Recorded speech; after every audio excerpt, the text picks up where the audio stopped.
நான் சின்ன மிஸ்டேக் ஒன்று பண்ணிட்டேன். பன் நல்லா தான் வந்திருந்துச்சு. ஆனால் கொஞ்சம் எனக்கு நிறைய டஃப்பு மாவு அதிகமாக சேர்க்குற மாதிரி இருந்துச்சு. என்ன அப்படின்னா கொஞ்சம் ஈஸ்ட் அதிகமாக போட்டதுனால அந்த ப்ரூஃபிங் அந்த ஸ்மெல் வந்துச்சு. நீங்கள் வந்துட்டு செய்யும்போது ஈஸ்ட் வந்து 2 டீஸ்பூன் போடுங்க, அதிகமாக போட்டுறாதீங்க. அது வந்துட்டு உடனே ஆக்டிவேட் ஆகும்போது நமக்கு அந்த ஈஸ்ட்டோட ஸ்மெல் வரும்போது சாப்பிட முடியாது. நான் அதுக்கப்புறம் மாவு கொஞ்சம் இன்க்ரீஸ் பண்ணி அதை ஈக்குவல் பண்ணிட்டேன். இப்போ நீங்கள் புதுசாக பேக்கிங் பண்ணுறீங்க, கற்றுக்குறீங்க அப்படின்னா கொஞ்சம் அந்த மெஷர்மெண்ட்ஸ்லாம் பார்த்து போடுங்க. 2 கப்புக்கு 2 teaspoon yeast, 1 teaspoon sugar, 1/2 teaspoon salt, ஒரு 100 ml அளவுக்கு வாட்டர், அப்படி இல்லைன்னா வார்ம் மில்க்கு, தண்ணியை சூடு பண்ணிக்கோங்க. அப்படி இல்லைன்னா பால் சூடு பண்ணிக்கோங்க. கொஞ்சமாக பட்டர், ஒரு டேபிள் ஸ்பூன் பட்டர் வச்சுக்கோங்க. ஒரு எக் வந்து வாஷுக்கு, மாவு பிசையறதுக்கு ஒரு எக்கு, அடுத்தது மேலே கடைசியாக தடவுறதுக்கு கொஞ்சம் பட்டர், இவ்வளோதான். பட்டர் மட்டும் இருக்காது மோஸ்ட்லி, ஸோ ஈஸ்ட் இருக்காதுன்னு நினைக்கிறேன். நீங்கள் பேக்கிங் யூஸ் பண்ணுறீங்கன்னா உங்கள்கிட்ட ஈஸ்ட் இருக்கும். அப்படி இல்லைன்னா நிறைய சூப்பர் மார்க்கெட்ஸில் இப்போ அவைலபிளாக இருக்குது, நீங்கள் வாங்கிக்கோங்க. நான் இதுக்கு முன்னாடி ஒரு டைம் வந்துட்டு நான்கு ட்ரை பண்ணப்போ எனக்கு அந்த ஈஸ்ட் வந்துட்டு ஆக்டிவேட்டே ஆகலை. இந்த தடவை சூப்பராக ஆக்டிவேட் ஆகியிருந்துச்சு. நான் உண்மையை சொல்கிறேன், பன்னு இப்போ தான் ஃபஸ்ட் டைம் ரெசிபி ட்ரை பண்ணுறேன். பேக்கிங்கில் வந்துட்டு நான் பன்னு ப்ரெட்லாம் கற்றுக்கல. So cookies, fresh cream cakes, அதுதான். நீங்கள் வந்துட்டு ஒரு ஸ்டெப்பாக நான் என்னென்ன பண்ணுறேன் அப்படின்னு சொல்லிட்டு வீடியோவில் பாருங்கள். உங்களுக்கு எதுவும் டவுட்ஸ் இருந்துச்சுன்னா கமெண்ட் பண்ணுங்கள், நான் உங்களுக்கு ரிப்ளை பண்ணுறேன்.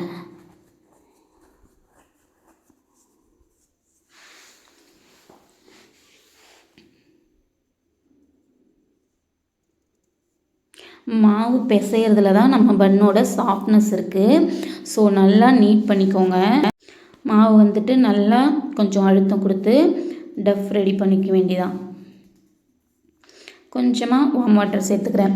நான் ஏன் மில்க் சேர்க்கல அப்படின்னா, மில்க் சேர்த்தோம் அப்படின்னா மில்க் சேர்க்குற எந்த பொருளுமே சீக்கிரம் கெட்டு போயிடும் அப்படின்ற மாதிரி ஒரு தியரி இருக்கு இல்லையா. ஸோ மேக்ஸிமம் நான் மில்க் வந்து சேர்க்கலை. ஸோ ஒரு 2-3 days வச்சுக்கலாம். இதை ட்ரை பண்ணி இந்த டைம் எப்படி இருக்குன்னு பார்த்துட்டு அப்புறம் மில்க் சேர்த்து செஞ்சு நான் நெக்ஸ்ட் வீடியோ போஸ்ட் பண்ணுறேன். இப்போ முட்டையை உடச்சி ஊற்றிக்கிறேன்.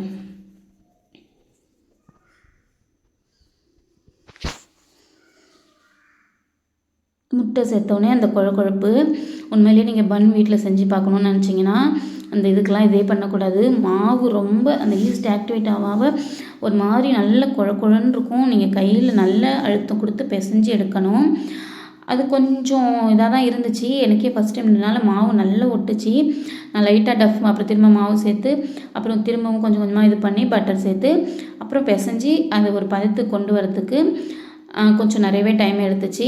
நான் ஃபஸ்ட் டைம் ஒரு 1 hour ப்ரூஃபிங், அப்புறம் ஒரு 40 minutes ப்ரூஃபிங் விட்டேன். நல்லாவே உப்பி வந்துருந்துச்சு. ஆனால் ஈஸ்ட்டு நல்லா ஆக்டிவேட் ஆகிருந்துச்சு. ரொம்பவும் ஈஸ்ட்டு போட்டிங்கன்னா நல்லா மாவோட அந்த இதுவே இருக்காது, புஃப்னு ஆகிடும். ஸோ வந்துட்டு கரெக்டாக 120 ml கப்பில் 1 கப்புக்கு ஒரே ஒரு டீஸ்பூன் ஈஸ்ட்டு கரெக்டாக இருக்கும் அந்த மெஷர்மெண்ட்டு.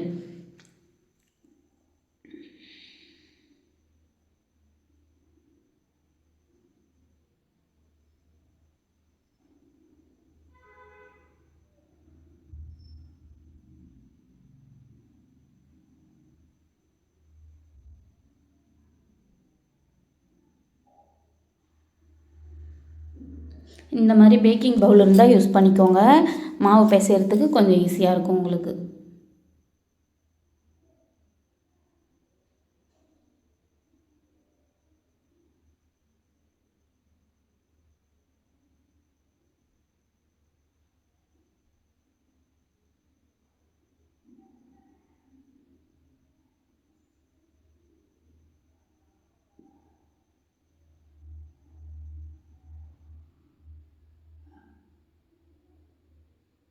இந்த டைம்லலாம் ரொம்ப குழகுழன்னு ஆகிடுச்சி. நம்ம ஏதோ தப்பு பண்ணிட்டோம் போல், மாவு வேஸ்ட் அப்படின்லாம் நினச்சேன். ஆனால் இல்லை, அட் எண்டில் பாருங்கள் பன் எவ்வளோ சூப்பராக வந்துருந்துச்சுன்னு. உங்களுக்கும் இந்த மாதிரி வந்தால் பயந்துடாதீங்க, ட்ரை பண்ணுங்கள், நல்லா வரும்.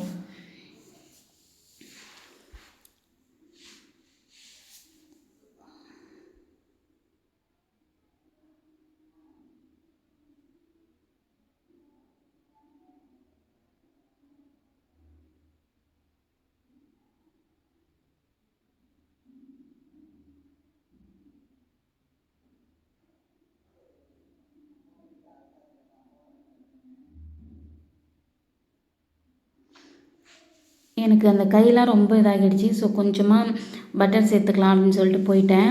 ஃபஸ்ட்டு மாவு சேர்க்குறதுக்கு கொஞ்சம் யோசித்தேன். அப்புறம் தான் சரி நம்ம ரெசிபியை நம்ம தானே ட்ரை பண்ணுவோன்னு சொல்லிட்டு இதை வந்து பிசைஞ்சு கொஞ்சம் ப்ரூஃபிங் விட்டுட்டேன். கரெக்டாக 1 ஹவருக்கு அப்புறம் காட்டுறேன் பாருங்கள். இப்போ ஒரு ட்ரே எடுத்து அதில் பட்டர் ஷீட் போட்டு மேலே கொஞ்சமாக பட்டர் தடவி ரெடி பண்ணி எடுத்துகிட்டு வந்துட்டேன். நான் பண்ண தப்பு என்ன அப்படின்னா அந்த சர்ஃபேஸ்லேயே மாவை பிசைஞ்சிருக்கணும். க்ளீன் பண்ணிட்டேன். ஆனாலும் வேண்டாம் அப்படின்னு சொல்லிட்டு இந்த மேட் எடுத்துகிட்டு வந்துட்டேன். மாவு நல்ல ப்ரூஃப் ஆகியிருந்துச்சு. என்ன மிஸ்டேக் அப்படின்னா அந்த கொஞ்சம் ஈஸ்ட் அதிகமானதுனால ரொம்ப ஏர் போன மாதிரி கொஞ்சம் புஃப்னு ஆகிடுச்சு. நான் மாவோட அளவு கம்மி தானே போட்டேன். ஸோ அது ஒரு மாதிரி உப்பி போன மாதிரி நூல் மாதிரி வந்துச்சு. அதுக்கப்புறம் திரும்ப கொஞ்சம் மேலே போட்டு அந்த மேட்டு ஃபுல்லாக நாஸ்தி பண்ணிட்டேன்னு தான் சொல்லணும். அதை நல்லா வாஷ் பண்ணணும் ஊற வச்சு.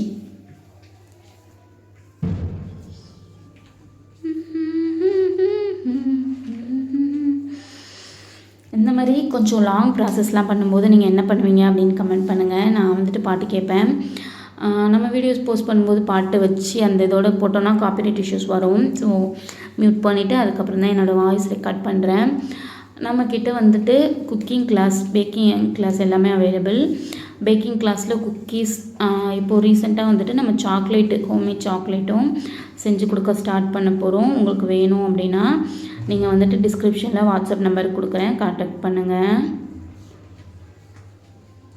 மாவை போட்டு பெசன்னு இந்த மேட்டில் போட்டு பிசைய ஆரம்பிச்சிட்டேன் நான். அது எனக்கு ஒரு மாதிரி நம்ம ஒரு ரெசிபி ட்ரை பண்ணுறோம், அது வரல அப்படின்னா நமக்கு ரொம்ப கஷ்டமாக இருக்கும் இல்லையா? ஸோ அப்படி தான் இருந்துச்சு எனக்கு. அந்த எண்ணில் எப்படி வருதுன்னு பாருங்கள். இந்த வீடியோவோட ஃபஸ்ட்டு பார்ட் என்ன அப்படின்னு பார்த்தோன்னா என்னுடைய யூடியூப் இன்கம் பற்றி போட்டிருக்கேன். உங்களுக்கும் அதை பற்றி எதுவும் டவுட் இருந்தாலும் நீங்கள் கேளுங்கள். நானும் ஒரு ஹவுஸ் ஒய்ஃபாக இருந்துட்டு ஒரு சின்ன ஏர்னிங்ஸ் வந்தால் பெட்டர் அப்படின்றனால தான் இந்த யூடியூப் சேனல் ஸ்டார்ட் பண்ணேன். ஸோ உங்களுக்கும் அந்த மாதிரி தேவைகள் கண்டிப்பாக இருக்கும். வேணும் அப்படின்னா அதை பற்றி எதுவும் தெரிஞ்சுக்கணுன்னா நீங்கள் வாட்ஸ்அப்பில் கேளுங்க, நான் உங்களுக்கு ஆன்சர் பண்ணுறேன். இப்போ மாவை நல்லா டஃப் பண்ணேன். மேட்டில் போட்டு நல்லா பிசைஞ்சு அழுத்தம் கொடுத்து எடுத்தேன். இந்த பாத்திரத்தை வந்துட்டு கொஞ்சம் இது பண்ணியாச்சு. திரும்பவும் நமக்கு யூஸ் ஆகும் அப்படின்றனால அதை அப்படியே வச்சுருந்தேன்.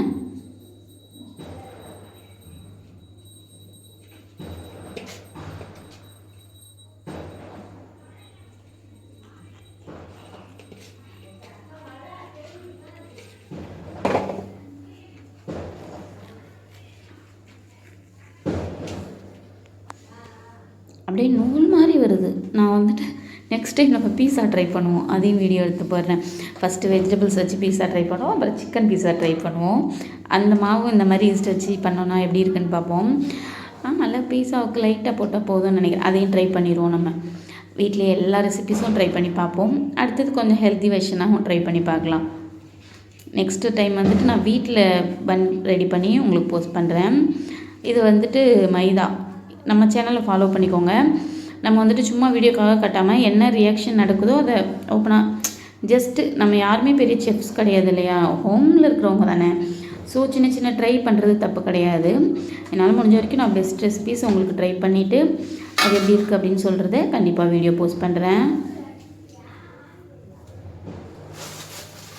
திரும்ப இப்போ தான் மாவு சேர்க்குற ப்ராசஸ்ஸு. ஃபஸ்ட்டு நான் யோசித்தேன் என்னடா எதுவும் தப்பு பண்ணிட்டோமா அப்படின்லாம். அப்புறமா திரும்ப கொஞ்சம் மாவை சேர்த்து கொஞ்சமாக மாவை சேர்த்து எல்லாத்தையும் பிரட்டி எடுத்தேன். எப்படியோ அதை ஒரு ப்ராசஸ் கொண்டு வந்துட்டேன் அட் லாஸ்ட்டுக்கு.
நான் பண்ண இந்த பன்னோட டேஸ்ட் எப்படி இருக்குன்னு சொல்லிடுறேன். டீயில் தொட்டு சாப்பிட்லாம்.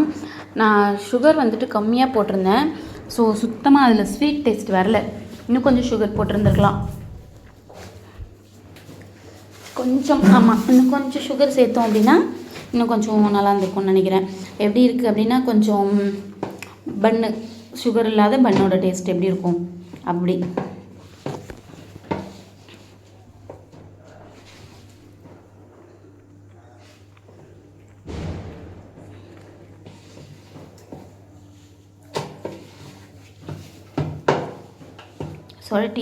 சுரட்டி எடுத்தேன்.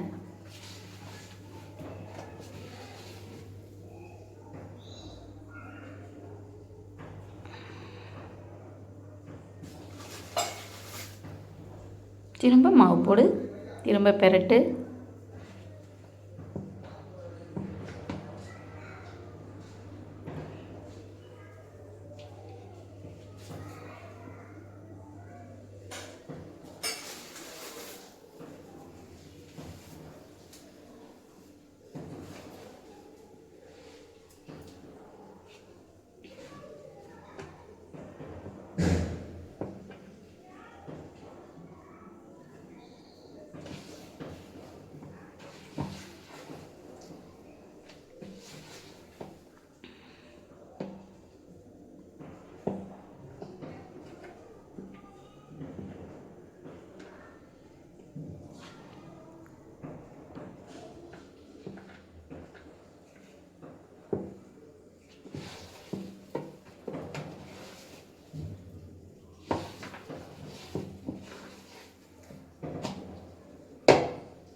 கொஞ்சம் பவர் வீட்டுக்காரர் எங்கே டெவலப் பண்ணுது இப்போ பாருங்க.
சரி,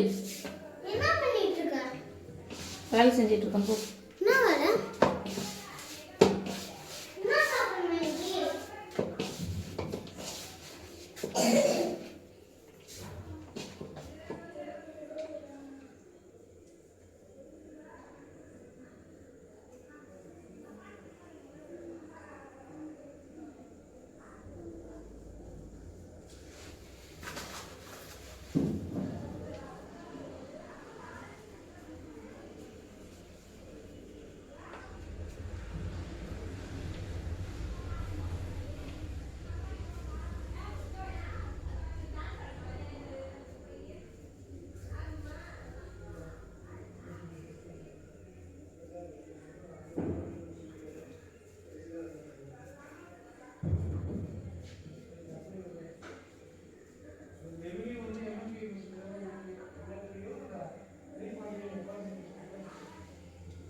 இப்போ மாவை திரும்பவும் ப்ரூஃபிங் ஒரு 10 நிமிஷம் கிட்ட அப்படியே பிசைஞ்சி ஊற வச்சு திரும்ப அதை கிராக்ஸ் இல்லாமல் நல்லா உருட்டி பட்டர் ஷீட்டில் வச்சு திரும்பவும் நம்ம ஒரு 10 நிமிஷம் போல் அதை வந்துட்டு ப்ரூஃபிங் விட போகிறோம்.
இப்போது நல்லா உப்பி வந்துருச்சு பாருங்கள். 40 நிமிஷத்துக்கு அப்புறம் உப்பி வந்திருக்கு. இதை வந்து 200 டிகிரியில் 20 மினிட்ஸ் பேக் பண்ணி எடுத்தோன்னா சூப்பரான மில்க் பன், டீ கடையில் வாங்குகிற பன் நம்ம வீட்லேயே நம்மளே ரெடி பண்ணது மாதிரி இருக்கும்.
மேலே வந்துட்டு எக் வாஷ் கொடுக்குறேன்.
எக் வாஷ் கொடுத்துட்ருக்கேன்.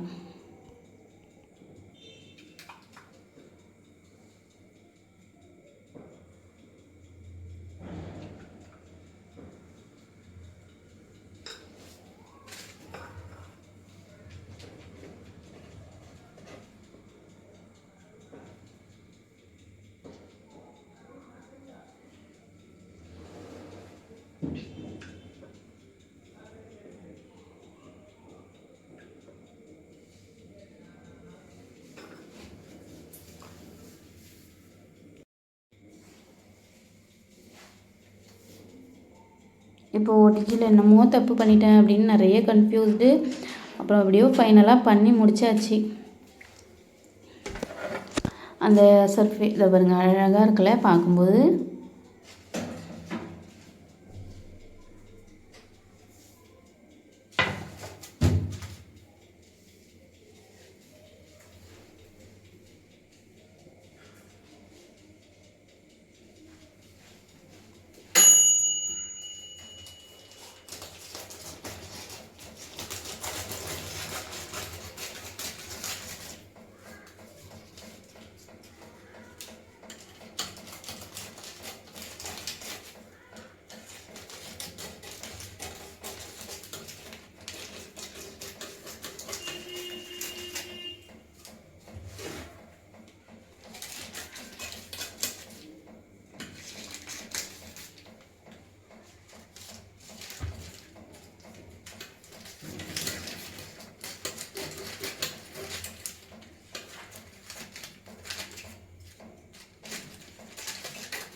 வச்சு பிளேட் மாற்றிட்டு